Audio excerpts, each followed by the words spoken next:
आज की वीडियो में मैं बात करने वाला हूँ, और ये चैनल मैंने इसीलिए बनाया है जहाँ पे मैं अनबाइस्ड होकर अपनी ओपिनियन यहाँ पे रख सकूँ। तो पुलिस को लेकर वैसे बहुत सारी धारणाएं बनी हुई है, तो भाई आज भी मैं पुलिस को लेके ही बात करने वाला हूँ, क्योंकि मैं भी पुलिस का पार्ट हूँ, मेरी फैमिली भी, और देखो पुलिस से बहुत कुछ है। तो यूपी पुलिस के बारे में हम बात करेंगे। स्पेशली मैं उनकी बात नहीं कर रहा हूँ, यूपी पुलिस में जो बहुत सारी रील्स ट्रोलिंग के लिए बन रही है, उसके लिए एक अलग से वीडियो होंगे। ट्रोलिंग से मेरा मतलब है जो नए रंग रूट, यानी कि जो रिक्रूट यूपी पुलिस में भर्ती हुए थे, उनकी बहुत सारी रील या तो रोते हुए या फिर वो तैयार होकर जा रहे हैं, इनके ऊपर बनी हुई है और सारा इंस्टाग्राम भरा हुआ है।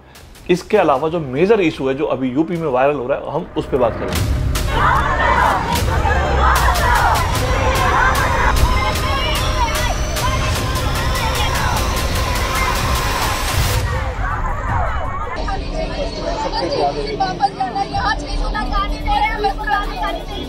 भाई ये टॉपिक बहुत ही गंभीर भी है और इसके बारे में कुछ क्लैरिटी मैं भी आपको दूंगा। यूपी पुलिस में ना जो ट्रेनिंग सेंटर है स्पेशली महिलाओं का, उसमें ना हंगामा मचा हुआ भाई। सोशल मीडिया पे हर जगह वीडियोस वायरल हो रही है और लोग ये पूछने के बाद ना भाई ये क्या सीन है, मुझे भी कमेंट कर रहे थे, और कैसे इसका सोल्यूशन हो सकता है और क्या कुछ कर सकते हैं भाई इन चीजों पे, इसके बारे में हमें बात करनी है। तो भाई 2 दिन पहले यानी कि 23 जुलाई की बात है, गोरखपुर यूपी से, जहां पे 598 महिलाएं ट्रेनिंग कर रही है 26th बटालियन PAC, और ये कांस्टेबल है और ये रिक्रूट हुई थी 2023 में। इन्होंने प्रोटेस्ट किया और ये जो लड़कियां हैं ये यहाँ पे ट्रेनिंग के लिए आई थी, और इन्होंने ये मुद्दा उठाया कि यहाँ पे जितनी भी बेसिक फैसिलिटीज है ना तो वो है, ना इलेक्ट्रिसिटी है और ना पीने का पानी है, ना ही कोई अरेंजमेंट है इनके लिए। और सबसे बड़ा जो इशू इन्होंने उजागर किया वो है बाथरूम में CCTV का होना, जो उनकी सेल्फ रिस्पेक्ट और उनकी प्राइवेसी का बड़ा इशू है।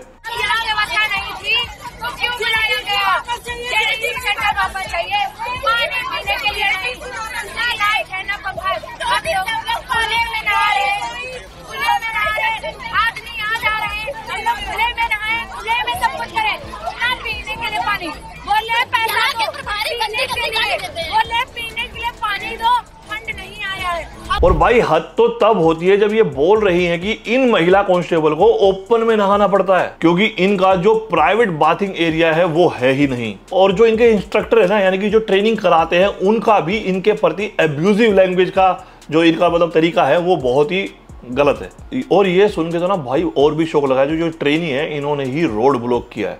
मतलब भविष्य में ये पुलिस बन के समाज की सेवा करेंगे, लेकिन अपने लिए ही परेशान होकर इन्होंने रोड जाम किया है। जो एडमिनिस्ट्रेटिव की बिल्डिंग है उसके बाहर बैठ के धरना दे रहे हैं, और ये उन्होंने मांग रखी है कि जब तक उनकी मांगे पूरी नहीं होती वो यहाँ से हटने वाली भी नहीं है। अब मेन बात ये है कि क्या ऐसा केस पहली बार हुआ है या ऐसे होते रहते हैं? जी यूपी में ऐसे केस होते रहते हैं। तो बहुत ही बड़ी संख्या में जो है वो भर्ती होती है। फैसिलिटी और मैनेजमेंट में जो उनके जो काम करने का तरीका है वो उनसे भाई हो नहीं पाता। और आपको ना याद हो तो हरदोई का 2023 का एक खुद का केस है। एक डिफरेंटली एबल्ड वुमन को पुलिस ऑफिसर ने रोड पे ड्रैग किया था, और वो अपनी कंप्लेंट लेके SPG के पास आई थी। और ये वाली वीडियो भी हर जगह सोशल मीडिया पे बहुत बुरी तरीके से वायरल हुई थी। पहले भी यूपी में महिलाओं ने ये आरोप लगाया कि थाने में उनके प्रति डोमिनेट करते हैं, मतलब जो मेल पुलिसकर्मी है वो, और उनके लिए जो सुख सुविधाएं होनी चाहिए, जो जरूरत की चीजें होनी चाहिए जैसे वॉशरूम वगैरह, उनकी कमी है। तो भाई ये पैटर्न दिखता है कि जिसमें एक तरफ ये कहा जाता है कि वुमेन सेफ्टी को ध्यान में रखेगी यूपी पुलिस, और दूसरी तरफ जो यूपी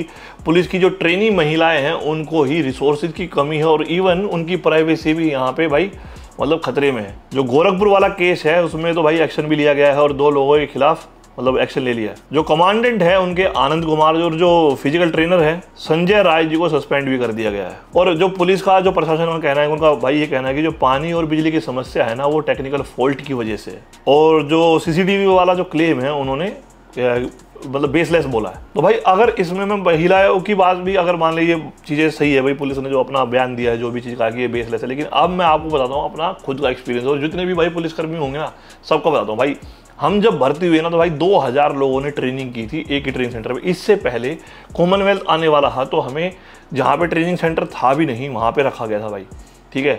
और वहाँ पे हैरानी की बात ये थी कि 6 से 7 बाथरूम थे, लेकिन हज़ारों में मतलब 1000 लोग थे जहाँ पे ट्रेनिंग कर रहे थे और बाथरूम सिर्फ 6-7। और गनीमत ये होती थी भाई कि इतना गंदा माहौल हमने देखा है ना भाई कि मतलब क्या बताऊँ, फ्रेश डालने के लिए पानी कम पड़ता था भाई। और वहाँ पे मतलब आंख बंद करके नाक बंद करके, क्योंकि मजबूरी है, नेचर कॉल को कौन रोक सकता है, तो हम वो करते हैं। इवन इतना बुरा टाइम था, मैं और मेरा एक दोस्त था, हम घर का नाम उसका विकी है, तो वो हम दोनों साथ में ट्रेनिंग कर रहे थे, यहीं के थे बचपन के दोस्त। तो जब टोडापुर में हमारी ट्रेनिंग हुई थी, मैं अपना पर्सनल एक्सपीरियंस बता रहा हूँ, तो इतना बाथरूम भर जाते थे कि उसमें मतलब पोटी जो है वो बाथरूम के बाहर तक आती थी, इतना बुरा हाल था। तो उसमें जाना मतलब बहुत मुश्किल हो जाता था। तो हम क्या करते थे, रात को फ्रेश होते थे कि भाई रात को फ्रेश होंगे बाहर जाके, और जब जाके हम सुबह ट्रेनिंग कर लेंगे, दौड़ भाग कर लेंगे। तो एक दिन उसी ट्रेनिंग सेंटर में एक साइड में वॉशरूम बना हुआ था जो रोड के बिल्कुल जस्ट बगल में था, और नाले में वो सीधा सीवर जाता था उसका, लेकिन पोर्ट बना हुआ था, आगे चद्दर सी डाल के हम उसमें फ्रेश होते थे। ये मेरा पर्सनल एक्सपीरियंस है। एक बार उसमें सांप दिखाई दे गया, जब फ्रेश होते थे तो सीधा डायरेक्ट नाले में जाता था पानी डालती, तो वहाँ से सांप निकला था। अब वो भी मरने की स्थिति आ गई, 6 महीने, और वो भी मतलब इतना बुरा हाल। अब नहाने की बात करते हैं भाई। जब हम ट्रेनिंग सेंटर वजीराबाद में पहुंचे, 2000 लोग ट्रेनिंग कर रहे थे भाई, और वॉशरूम में ना भाई लाइन लगती थी भाई फ्रेश होने के लिए। सुबह जो पहले जाएगा भाई उसका नंबर आएगा, और आएगा भी तो इतनी गंदी स्थिति में भाई, क्या ही बताए। फिर पानी की समस्या, नहाने की समस्या, ये हर जगह है, हर ट्रेनिंग सेंटर में है, और ये एक बहुत बड़ा इशू है जिसके ऊपर काम चल रहा होगा, क्योंकि मैं तो उसके बाद गया नहीं। रिफॉर्म्स तो होने चाहिए।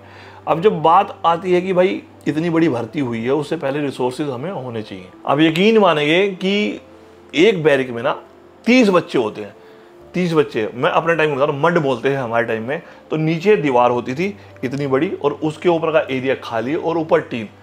गर्मी हो तो वो टीन 60 डिग्री पहुंच जाए और गर्म हो जाए, और ऊपर का एरिया खुला, तो धूल मिट्टी और जो लू वो सीधा डायरेक्ट आए।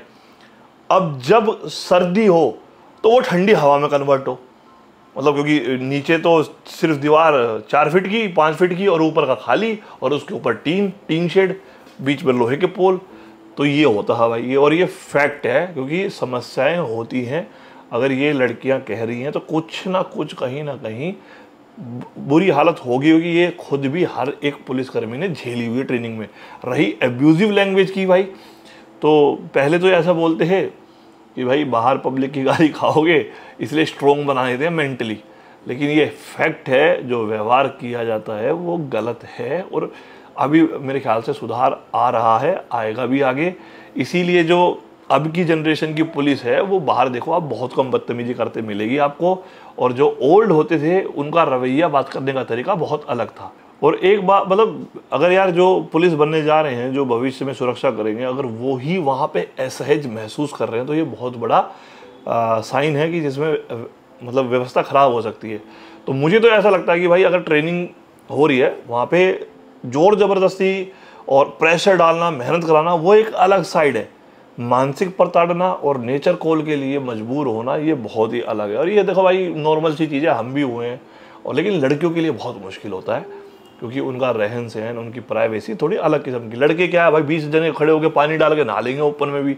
हम नहाते थे ऐसे, वो बड़ी सी जैसे जानवर आके उसमें पानी पीता है, ऐसी वो बनी हुई थी, जैसे हमारी भाषा में ट्यूबवेल कहते हैं, उसमें पानी भरता था, उससे बाल्टी भरते थे, उससे नहा लेते थे। या टंकी के नीचे बाल्टी भरा, नहा लिए ओपन में, फ्रेश होते थे, गेट खुला हुआ है, खुला रहे। लड़कों में तो ऐसे ही हो जाता है, पानी फेंका, वो पोटी फिर भी तैर रही है ऊपर ही। बहुत बुरे हाल देखे हैं भाई हमने, मतलब मजाक से हट के। मैं याद आते ना, शुक्र है उस टाइम में मोबाइल नहीं होते थे इतने, और होते भी थे तो कौन बनाएगा इन चीज़ों की। तो किसी में अभी पीछे एक बार रोटी को लेके आई थी, दाल को लेके आई थी, तो ये चीज़ें है, फैक्ट है ये। मतलब दाल में दाल नहीं मिलेगी आपको और रोटी सिकी हुई नहीं होगी, होता है। लेकिन इसको मतलब ये चीज़ें फिर भी देखी जाएंगी, लेकिन जो महिलाओं की सुरक्षा की बात है, जो महिलाओं के राइट्स की बात है, उस पर एक्शन लेना चाहिए।